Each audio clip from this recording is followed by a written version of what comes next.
Iguodala to Curry, back to Iguodala, up for the layup. Oh, blocked by James. Curry, one-on-one. Irving puts it up. It's good. Kyrie Irving from downtown. The three, steps back, crossover, puts up a three. Rebound James. Second. It's over. It's over. Cleveland is a city of champions once again. The Cavaliers are NBA champions. Cleveland! This is for you! Good day and welcome, Cavs fans, to another edition of the Block a Shot to Stop, a Cleveland Cavaliers podcast brought to you by the Blue Wire Network. And we are here to celebrate, boys. Number one seed in the Eastern Conference. Locked up, a little bit more drama the last couple weeks than we were hoping for or thought there would be. But it is locked up tonight after a 135-113 win against what remains of the Chicago Bulls. Tim, I know you want to. I'm not going to make you wait. Go for it, buddy. That's a champion's pour right there. I do have a beer here. I don't really own champagne. Otherwise, this is really, I think it's really more sparkling wine because it was like $10 at the liquor store. So I don't think it's expensive enough to be champagne. But we celebrate. Yeah, we'll get into all of it. Maybe we'll even talk a little bit about the season, what got us to here. But let's start out with the game tonight. Overall, this game kind of encapsulates the Cavaliers season because they were dominant for stretches, like just on both ends, blocking shots and hitting threes on the other hand. Then they lost their focus a couple of times in the game and just kind of let a Bulls team made up of a lot of not NBA players get back in the game. And then they turned it back on, opened the game back up, and luckily ran away with a win, got to pull the starters the last 3 or 4 minutes. So, Tim, where do you want to start with the game tonight? What did you see? Well, we've been destroying. I shouldn't say destroying. We've been fairly critical of this man for a few weeks today, lately. So let's give him his flowers tonight. Darius Garland came to play, and this is what I expect Darius Garland's going to be in the playoffs. When it's on the line and you need Darius Garland, you're going to see games like tonight. And tonight, he knew that he played a bad game, their last chance to clinch the East. And tonight, he had a chance to really kind of help put this one away. And not only did he help put this one away, make the case other than Mobley was probably the best player on the floor tonight. I think Mobley probably wins that, but Garland was excellent. 28 points, 5 assists, shot the ball really well. 10 to 17 from the floor. I love that 6 to 10 from 3 at this point as we're trying to get going. So yeah, let's start with DG10. Give him his flowers because we've been very, very difficult on him since the All-Star break, but rightfully so. He has earned it. Yeah, everyone on this podcast loves DG, and maybe it's mistaken that I don't because I love Ty Jerome also, but he is awesome, and all we want him to do is play like the Darius Garland of the first 3 months of the season, and he's struggled for a while, and you have to call that out. But tonight he looked as good as he did in a while. And my thing about the game actually involves Darius as well. So Skylar, I'll let you go first. Oh man, if you're also going with Darius, it's okay. We can talk about Chuma Okeke debut. He's I mean, this was kind of the first sign of the Darius Garland All-Star Darius Garland that we've seen in a while. So it's good. Sure, the Bulls that are dismembered, but also like playing for something. Yeah, but. Whatever you need to kind of see that rhythm, see that potential as you head into these games that are going to mean a lot in the playoffs. I mean, this isn't a team that's just trying to make it to the playoffs. This is a team that's trying to go deep in the playoffs, the Eastern Conference Finals. So it's good to see that revival or that life back. And like we said on last show, a lot of it could just be that these guys are bored. And they, Brad Doherty and John kind of mentioned that, like, this is just kind of where we are on this season. Like, it's a long season. We've dominated along the way. Like, these guys are just ready to be at the finish line. Yeah, for sure. So as I said, well, we might as well just stay on Darius Garland. That was mine, one of mine as well, but a little bit more specific. It was Darius Garland and Ty Jerome in the second quarter. Because instead of debating between the two, why not have both when they're both going at the top of their efficiency? That second quarter, they combined for 17 of 28 from the field 8 of 13 from 3, 44 points, and just absolutely dominated the entire quarter when the Cavs blew the game open, only to have the Bulls, cut into that lead in the third quarter. But the both of them were absolutely phenomenal. Kind of started with Ty Jerome. Ty was in that role where he comes in towards the end of the first quarter, plays the first few minutes of the second quarter, and he went on a huge heater. I think he scored like eight or 9 points to open the quarter. And then when Darius came in, he he looked as confident and had as much swagger as I have seen in almost 2 months, I think. Like when You're right. It was walking around, how confident he was walking around with when he hit the step back 3 for his third shot in a row, I think 2 threes in a row. I was like, that is as confident as he has looked since maybe before the All-Star break. So I just thought that second quarter really, and those 2 guards is what I wanted to focus on, and thought they were absolutely phenomenal. I'll let you go again, Tim, because I'm going to bring up possibly your favorite subject. And none of the 3 of us took Evan Mobley tonight. So why don't you take it away on Evan? Oh, I was going to go another route, but I'll absolutely talk about the defensive player of the year.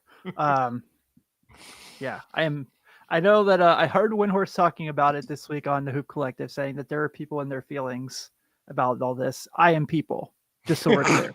I am people. The fact that now that Draymond Green has a podcast and the Warriors traded for Jimmy Butler, and he's now the favorite for defensive player of the year on the betting sites, is crap. I appreciated Bill Simmons-Russillo this week saying that they will not be voting for him, and they're between Mobley and Dort, the 2 right answers for what it's worth. Yeah. Okay, that's all I wanted to get out there. Let's talk about Evan Mobley tonight. I said it already. I thought he was the best player on the floor tonight, and you could see it. So 8 of 18 from the floor, 3 of 6 from 3. When Evan Mobley has these 4 or 5 shot, 50% from 3 games, it feels like things look really well for the Cavs this year. And rebounded the ball so well. We're seeing this playmaking again. There was one play, particularly in the fourth quarter, trying to put the game away, where he catches the ball at the block, and you see the Bulls collapse on him, and DeAndre Hunter slides over, has his hands ready, and Mobley just finds him. He hits the 3, and that's just leads to putting the game away. I don't know if people really, we've all done it. We've all talked about how great he's been through the year, but seeing him still continue to get better through this season. Kev, you've talked a lot about you want to see Evan Mobley demand the ball. Yeah. We've seen a little bit more of that as we get down to the final, post All-Star break. And tonight it was like he was demanding the ball, but he was also making the right decisions when he had the ball in his hands. Yeah. And I thought, not only was he demanding the ball, but he was not even waiting for somebody to get it to him. You could tell a couple times he got frustrated and just attacked the offensive glass as hard as I've seen him attack it in a long time, and just either got a putback dunk or a rebound back up into a dunk, and thought he was really frustrated. It was actually him and Ty Jerome there at the beginning of the fourth quarter that were like, enough of this. The Bulls cut it to, I think, as close as 7 or 8. Yeah. And the 2 of them combined to go on a 10-0 run and open the game back up. Skylar, what did other than Darius Garland and Evan Mobley, anything from tonight's that we should be talking about? It feels like a lot of guys got back in rhythm and back in focus. One name particularly with DeAndre Hunter. I think he had a game where kind of closer to what we were getting from him when we first traded from him. Yeah. Being able to position himself to guard a lot better, especially on the perimeter, while also being kind of that 3-level scorer. So it was good to see kind of the reverse of what we said last game, where he was always playing up a size. He was always playing up a role. He didn't seem to be doing that really at all this game. He kind of stayed on, the 3-2, up to the 4 when rotated to, but stayed in that 3-2 guarding position. And I think it really benefited him out tonight. Yeah, Modest did not really enjoy when he was matching against Hunter tonight. No, he didn't. And I actually wanted to talk about a different role player, not named Ty Jerome. We're going to get to Ty, don't get me wrong. But before I talk about him, I want to shout out to the guys I watched the game with tonight. It's a website called The Land, through the playback, Tim, you know of it. they basically, you log in, you create an account, and you watch the game with them. They give you access to their league pass, or if the game's on national TV, you watch the game. The guys who run it are on the screen, like talking with you. Everybody else is in the chat. It was super enjoyable. I really liked it. It was the second time I joined, but the first time I was in it for the whole game. And they're awesome Cavs fans. It's kind of like, it's not as good as sitting at a bar with buddies watching the game, but it's a little bit better watching it by yourself, I will say. So if you're watching the game by yourself, you want to check them out, please go check out the Land on Playback. They're a lot of fun. They want to grow that thing, and I hope they do. But one of the things that we were chatting about in there tonight was Sam Merrill, and it took me to game 78 to put this together. And I think I'm gonna blow your mind with this, Tim. Oh boy. Sam Merrill, his shooting form looks exactly like Ray Allen's shooting form. I did not notice it until tonight, but it is, to a T, if you put them side by side, it would be the exact same thing. I literally pulled up Ray Allen on YouTube to watch it and then watch Sam Merrill's, and it's almost like he's imitating him. I want to say, I'm not 100% on this, but I want to say I think I've read somewhere that was one of his favorite players growing up. Well, no, you didn't. I brought it up right here. This is the first time anyone has ever talked about it. So, but no. I love it. I absolutely love it. He's a better defender than Ray Allen was, at least. Yeah, in the Celtics era. But and a guy who bases his game around his 3-point shots. And is the age that Sam Merrill is. It's not surprising at all. For Ray Allen was one of his favorite players that he tried to emulate for sure. And I think that's definitely, poor man's Ray Allen is Sam Merrill's ceiling. I'd love to see him get to for sure. But I thought Sam was really good tonight. I think he's had he's been really good for most of the second half of the year. Couple like below average games recently, but tonight I thought he was just really active. He shot the ball fantastic tonight. He thought better of trying to dunk on whoever on the Bulls said he was on the front court. Showed Jalen Smith showed really good self-awareness in that aspect. Just made a lot of hustle play. They had 3 steals, 3 assists, just kind of one of those performances that you just notice him and you felt his impact when he was in the game, even in addition to the shooting that he brings to the team. So that was kind of my role player shout out of the night. You want to talk about anybody else individually before we get to Ty Jerome? I want to laugh about something real quick because I bring it up every time he's in a game. I think it was 12 seconds into the game that Amani Bates checks in. He chucks a 3 again, baby. 21. Can you do something for me? Amani Bates, you catch it? He's putting it up every time. And I know it's hilarious that we make fun of it because of what it is, but I also absolutely love it that he's like, look, I don't get many NBA minutes. I'm taking full advantage. I'm chucking this when I get it. Yeah. Hey, he hit one of them. He hit his first shot. Dude, they're like Amani Bates loves shooting like fat kids love cake, man. It's amazing. All right, let's talk about Ty, the guy who holds a special place in all of our hearts. Another fantastic performance by Ty tonight, in particular in the second quarter. I think he had 15 points in about a 6-minute stretch to close the first quarter and to begin the second. Finished with 18 points on 7-11 shooting, 5 assists.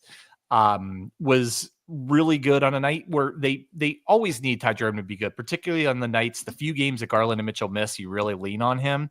And I'm going to read you off Ty Jerome's numbers post All-Star break. This is going into tonight, so if they've done nothing but rise after tonight's performance. But since the All-Star break coming into tonight, Ty Jerome had played in 18 games. He averaged 21 minutes a game, 15 points, 3 assists, 3 rebounds on 51% shooting, 43% 3-point shooting, and he's a plus 54 in 18 games. So my 2 questions are, and I'll go to you, Skylar, first, and you can pick which one you want to answer, and Tim will answer the other one. Why doesn't Ty Jerome play more than 20 minutes a game? And why isn't Ty Jerome the leader in the clubhouse for 6th man of the year? You pick which one you want to answer. Oh boy. I'll go with 6th man of the year. Oh, darn it. Yeah, it's baffling to me that he's not like the highest consideration for 6th man of the year.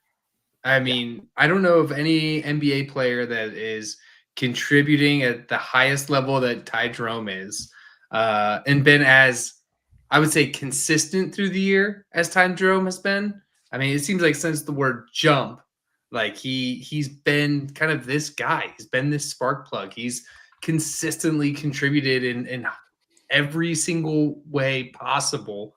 Like he's felt like probably the heart and soul and fabric of this team.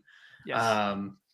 And none of that seems to be getting recognized. None of that seems to be getting valued in as far as the paper awards or the hardware at the end of the year. And it's like a shame. It's shame on the NBA and the voters for not recognizing what he's done all year. I couldn't agree more, but Tim, I'm going to let you go next. Well, I will follow that up with yes. If Ty Jerome was playing 28 minutes, we probably are talking about him being the front runner, which is stupid because in 20 minutes, I don't think anyone's more accurate than him. He shoots like half the shots LaMelo Ball does and is far more accurate. I don't know. I'm kind of getting excited about LaMelo Ball, Cooper Flag's potential next year. I'm not going to lie to you guys, but I digress. Where they're going to put up 150 shots a game. Yep, and they're going to lose 193 to 186 every night because there will be no defense. But joking aside, I do want to make sure I give some love out there because at this point, I think you have to move him up. If you look at the way the rotation is set up for the playoffs, you're probably going to need him in really big circumstances. You're probably going to need him in big games.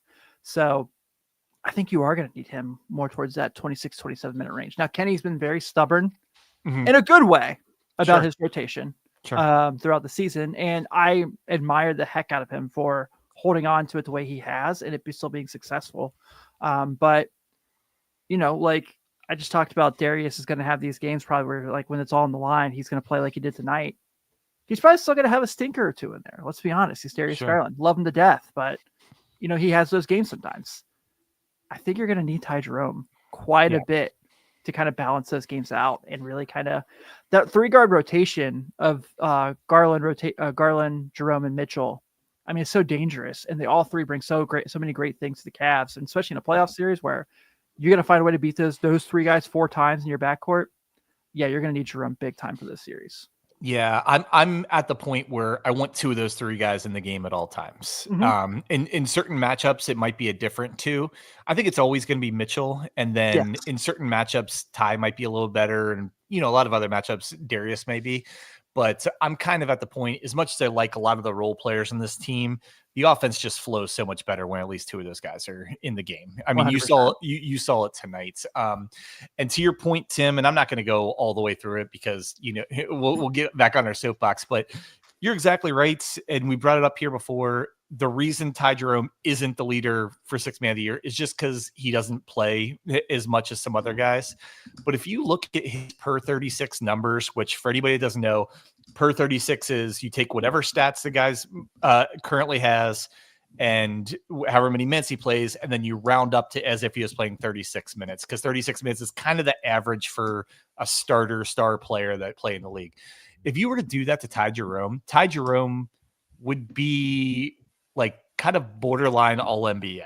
He'd be at like almost 24 points a game, like 6.5 assists, 5 rebounds, shooting 43% from 3-point range, 52% overall, along to go with like all kinds of great stats like PER, assist rates, all these things. I won't go through all of them, but I don't know. It's hard to like discount him from 6th man of the year because he plays 20 minutes a game instead of 26, 27, 28, like some of the other guys that are for 6th man of the year, because Donovan Mitchell's playing less minutes than he ever has. Right. But he's going to end up on one of the first 2 all NBA teams, most likely first team all NBA. Right.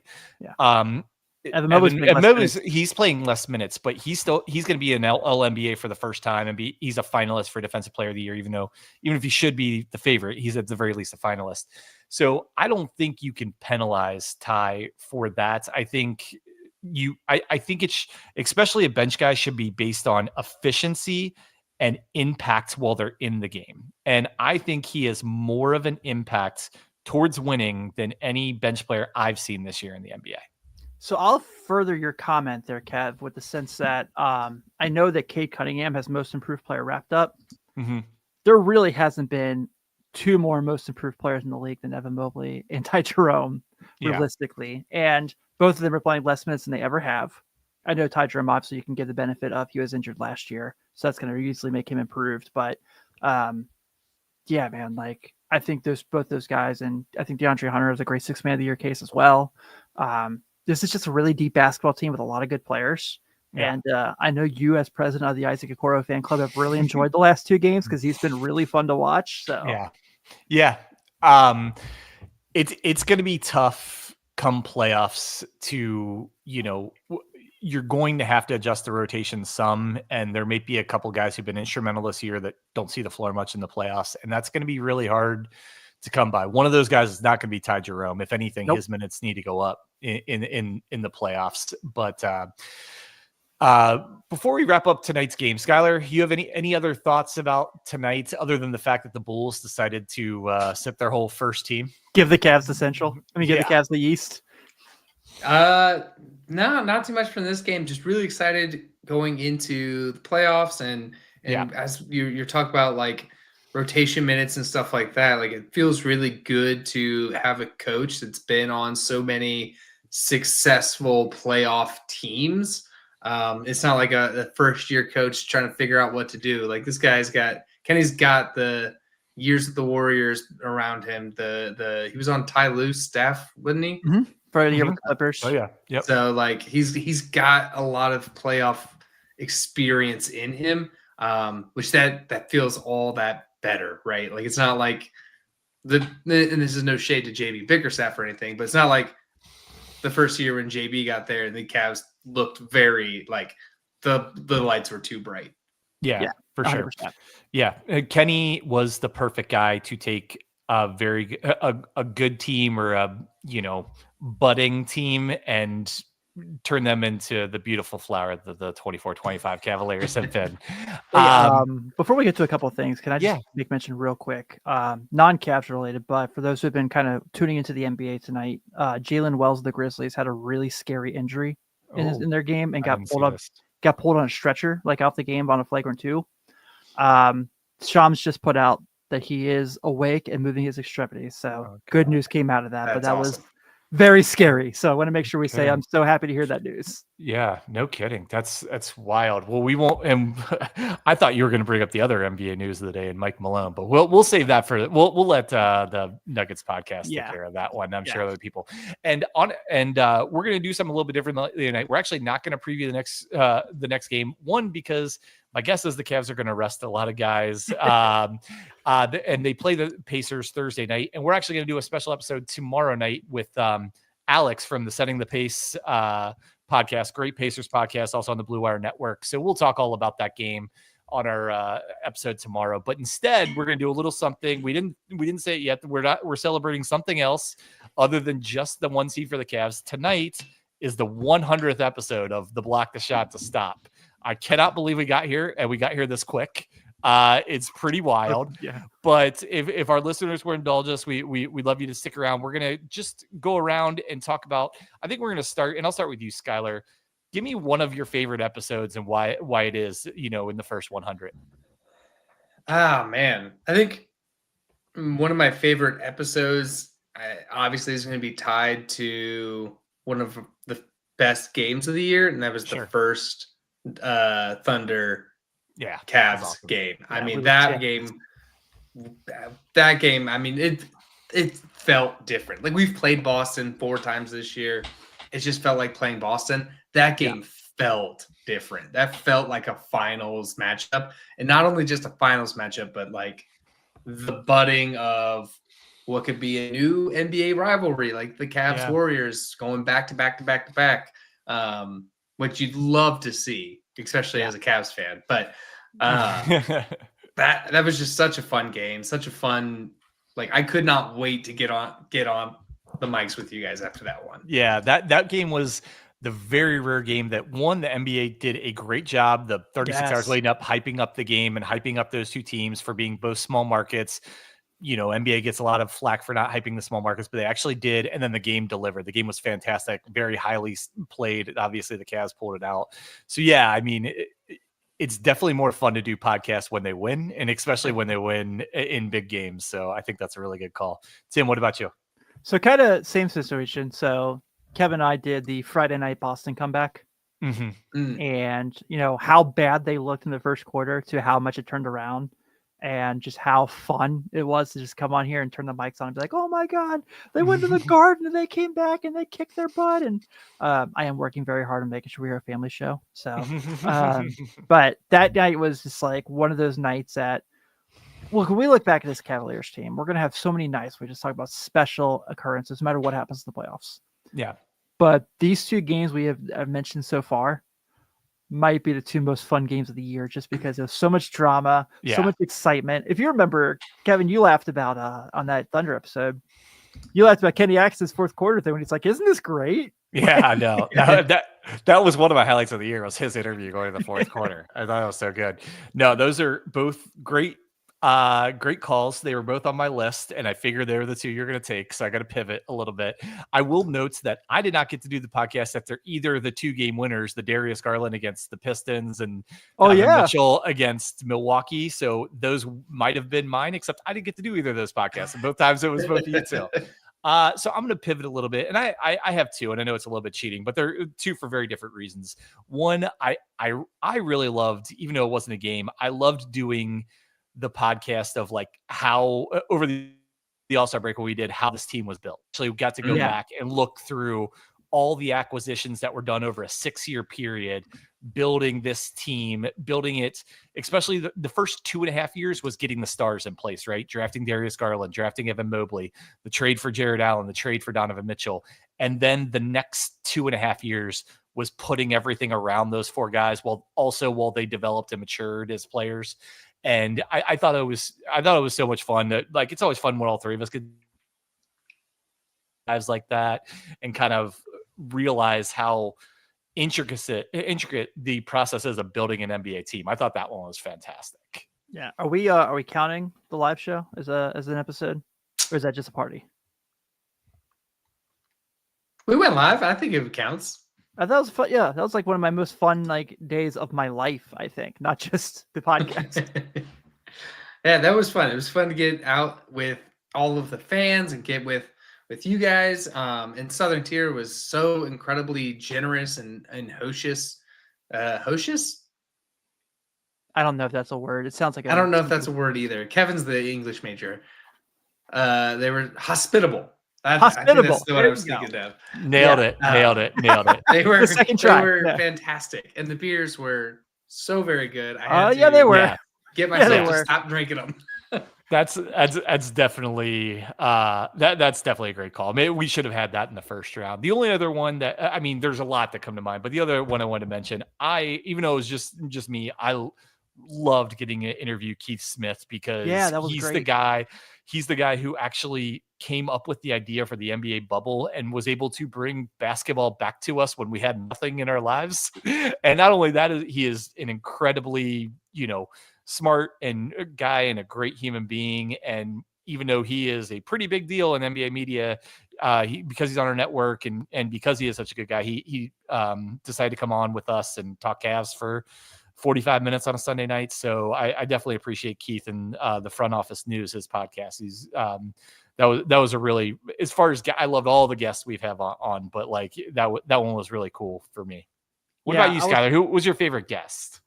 Or one of them? I know you don't want to choose, but like just one that comes to mind.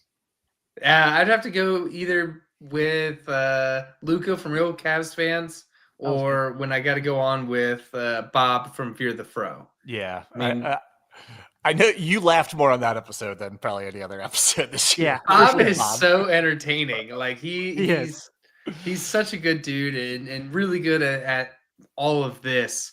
And Luca's so smart, so informative, like getting to dig into the details, especially about like, hey, here's the outlook as far as, retention of players and the aprons and just understanding a lot of that complexity that has been just kind of new to the NBA this year or last year. So it was really great to kind of have those deep down conversations or in-depth conversations with someone who's probably way smarter than, well, definitely smarter than me. Yeah, and I would be remiss if like all the guests we had on, the crossover episodes we did with, Big Nick's Energy and the guys who Green with Envy and on down the line. There's so many of them. We were a new podcast and they all like came on with us, even though they're a little bit more established. And we'd be remiss if we didn't thank all of them and really appreciate them, joining along while we got this thing going. And the one other episode, we got to shout out our guy, Zach MBA, the only two-time guest on our show. And as Tim couldn't be on that night, but the episode that Skylar and I did with Zach on the eve of LeBron's 40th birthday, where we went back and looked at like LeBron's career with the Cavs. That one was just so much fun because we're all LeBron heads. And so that one was great. Anything else you guys want to say? 100 episodes in. A shout out to our guy Moondog. If you all didn't see on the socials, gave us a shout out today for 100 episodes. Cool. So shout out Moondog. I also want to kind of mention real quick Justin Rowan from the Chase Down. So when I came up with the idea for us to do a Cavs show, and I was like texting you guys all the time, like, hey, I have this idea. I was listening to Chase Down a lot, and it was kind of the show that really influenced me to want to do this show. So getting to have Justin on and talk with Skylar and I, and it was like an afternoon day. I think Kevin, you were on a business trip. Yeah. And so he was awesome. And we kind of cracked up about how we were rooting against Donovan Mitchell the year he won the dunk contest, but now that he's on our team, we really love him. And so it was a great conversation. Justin's awesome. If you aren't listening to Chase Down, you're a Cavs fan. You're not really a Cavs fan. So, strong words. Well, yeah. I mean, we could go on and make this an hour-long episode talking, but like, if we didn't mention you, a blanket thank you to everyone who was a part of it. Thank you for the people at Blue Wire for putting out our show and. Tim, Skylar, thank you to you guys. I've had a really great time. I knew Tim a little bit before this. I really met Skylar right before our first episode, and what a blast it's been. 100 episodes in. It's amazing that we got to 100 episodes this quick. I couldn't believe it when I saw we were coming up in the mid 90s. I was like, well, we should definitely talk about 100. Well, I will further that because you really became the leader of this operation, and you have been really awesome about everything. And as you know, I got a really sweet gig that I couldn't turn down. And I had to really kind of take a little bit of a step back, and you really took advantage. You're the reason we got the show at Southern Tier. You're the reason we got a lot of the guests we did. So I just want to also say, Kev, thank you for everything, man.